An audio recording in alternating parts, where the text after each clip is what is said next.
J'ai choisi une analyse de situation ou l'ébauche de cette analyse d'un participant, d'un membre du mouvement qui souhaite, donc qui vise à arrêter la propagation de la rougeole dans sa zone de santé. Donc c'est en RDC, c'est à titre d'exemple. Ce projet, cette analyse de situation, bien sûr, vous allez travailler sur votre situation à vous.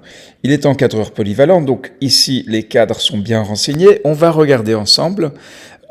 Et on va commencer un petit peu à réfléchir ensemble sur le processus, le procédé pour arriver à faire réussir cette analyse de situation. Donc on vérifie ici dans le tableau si c'est conforme ou pas. Donc le pays d'intérêt est bien indiqué, la localisation.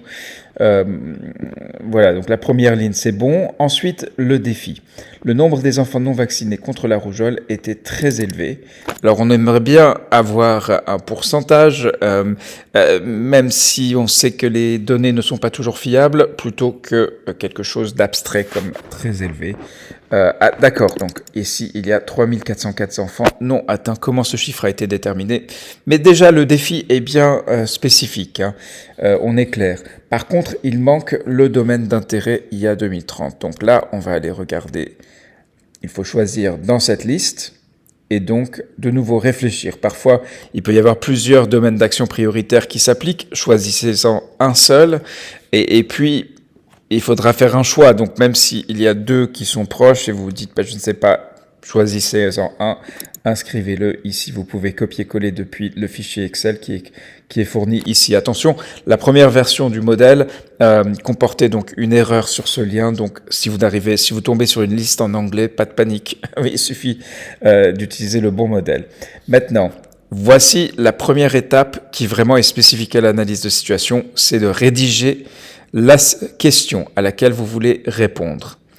Alors, notre auteur pose la question pourquoi un nombre si important d'enfants n'ayant pas reçu le vaccin contre la rougeole, n'ont pas reçu le vaccin alors que les services de vaccination sont organisés dans toutes les aires de santé. Où se trouvent ces enfants non vaccinés? Voilà une très très bonne question. On va sauter la partie 1 parce que, comme il est indiqué ici, vous rédigez cette partie après avoir rempli toutes les autres. Et on va sauter donc à ma situation. On va revenir pour voir, une fois qu'on aura apprécié en quoi consiste cette analyse de situation, qu'est-ce qu'il a analysé, quelle est la situation et quelles sont les prochaines étapes qu'il a identifiées, quelles sont ses sources de données. Eh bien, on va revenir regarder ce qu'il a mis dans cette partie 1. Donc ici, il s'agit de décrire votre situation, expliquer ce qui est spécifique à votre situation locale, quelle est la question à laquelle vous voulez répondre. Donc ça, il l'a inscrit en haut.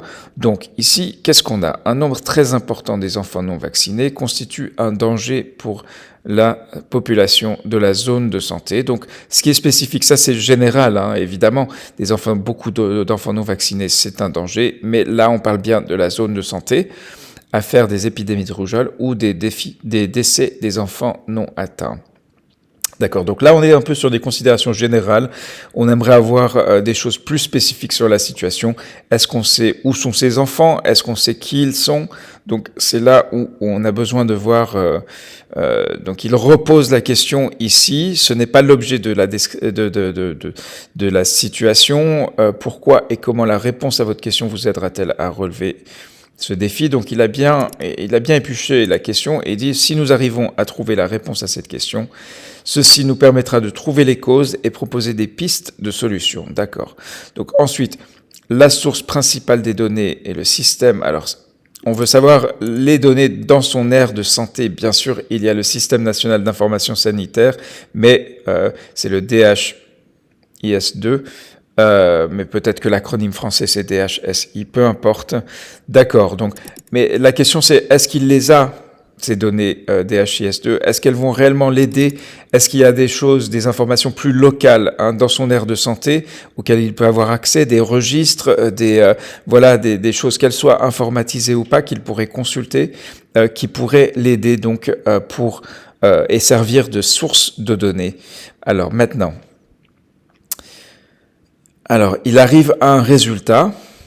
Il dit la principale raison de non-vaccination. Donc la cause racine, selon lui, c'est le nombre insuffisant des séances de vaccination dans les aires de santé.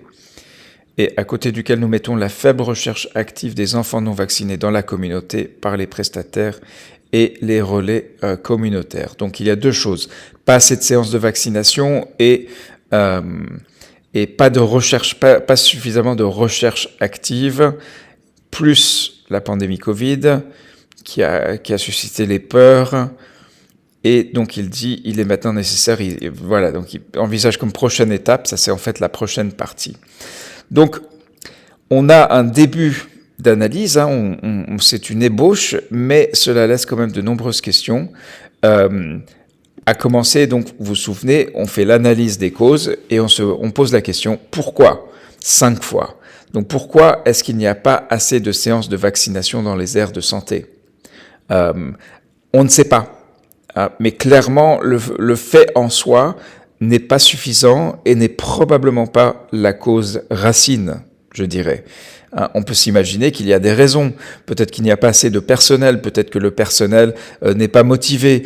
Alors, si c'est le cas, il faudrait ensuite poser la question, pourquoi est-ce que le personnel n'est pas motivé? Eh bien, le personnel, je ne sais pas, est insuffisamment formé ou il n'est pas accepté par la population. Pourquoi? Et il faut donc creuser ici, on a un premier niveau d'analyse, mais en général, on trouve qu'il faut poser la question 5 fois pour arriver à trouver la cause. Ensuite, il y a la priorisation des résultats. Et il y a aussi le lien avec les sources de données. Donc, on ne peut pas, à partir des données DHIS2 ou DHSI2, arriver à ces conclusions, connaître le nombre de séances de vaccination et conclure qu'il est insuffisant. Pourquoi est-ce que c'est insuffisant? Comment le sait-il? Comment cela s'accorde avec la vaccination spécifiquement contre la rougeole?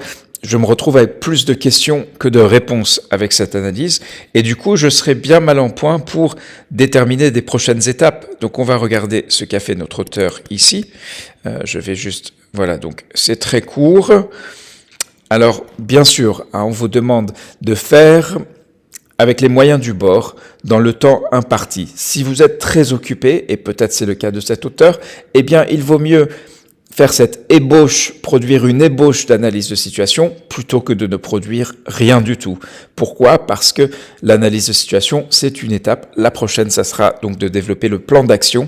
Les prochaines étapes, c'est l'ébauche des actions. Alors, ici, il nous dit les prochaines étapes consistent à analyser minutieusement la situation. Pourtant, là, on est dans l'analyse de situation. Dans chaque aire de santé sur base de données logées dans le DHSI2, analyser la situation. Alors, c'est très bien. Il a fait le lien avec la seule source de données qu'il a identifiée. Rappelez-vous, il faut en principe plus d'une source. Et donc, ici, on va... Oui, alors, comment analyser? Qu'est-ce qu'il va regarder exactement dans cette analyse? Analyser la situation des vaccins dans la zone de santé. On a le sentiment ici qu'il n'a fait pas d'analyse, il a simplement décrit la situation. C'est un petit peu le cas, c'est probablement faute de temps, mais au moins il a fait quelque chose. L'organisation des séances de vaccination dans chaque aire de santé, les moyens logistiques. On n'a pas entendu parler de la logistique ou de sa pertinence ici, et subitement apparaît la logistique. Donc, et de nouveau, il y a une séquence logique de la situation. Donc là, il n'y a rien sur la logistique. Les sources de données. Quelles sont les sources de données pour connaître où en est la logistique? Est-ce qu'il y a des problèmes avec la chaîne de froid? Est-ce qu'il y a des problèmes d'accès? Et ainsi de suite. Les principaux résultats. Où est la logistique dans ces résultats? Et donc, si la logistique apparaît subitement dans les prochaines étapes, eh bien, vous allez voir avec la grille critériée. Là, on va pouvoir mieux apprécier et vous pouvez faire, pour votre analyse de situation, une auto-critique, une auto-révision en regardant la grille de critériés. Je vais vous montrer comment se faire dans une deuxième vidéo. Mais là, on fait un survol de l'analyse de situation. Bien sûr, j'ai en tête les critères de la grille critériée. Vous allez voir ça dans la prochaine vidéo. Maintenant, la communication au sujet du vaccin. Alors, là aussi, on n'a pas entendu parler de communication avant ces prochaines étapes. Et puis, se pose la question de l'innovation. On va voir s'il a cité des idées. Voilà. Alors, le but, vous avez participé au moteur d'idées et donc, voilà, on vous propose donc d'envisager des prochaines étapes pour faire des choses que vous n'avez pas faites auparavant. Pourquoi? Parce que si les choses faites auparavant ou faites de manière habituelle avaient réglé votre défi, cela serait déjà fait. Donc clairement, il y a toutes les chances qu'il manque quelque chose, qu'il y a un besoin donc d'innovation, d'essayer de faire quelque chose de nouveau. Dans le moteur d'idées, vous avez des centaines d'idées nouvelles que vous pouvez utiliser. Mais là, notre auteur n'en a référencé aucune. Il y aura bien sûr une vidéo pour vous montrer comment référencer les idées du moteur d'idées dans votre analyse de situation ou dans votre projet. Donc ici, il manque clairement une partie. Dans la prochaine vidéo, on va éplucher cette même analyse de situation, mais avec la grille critériée.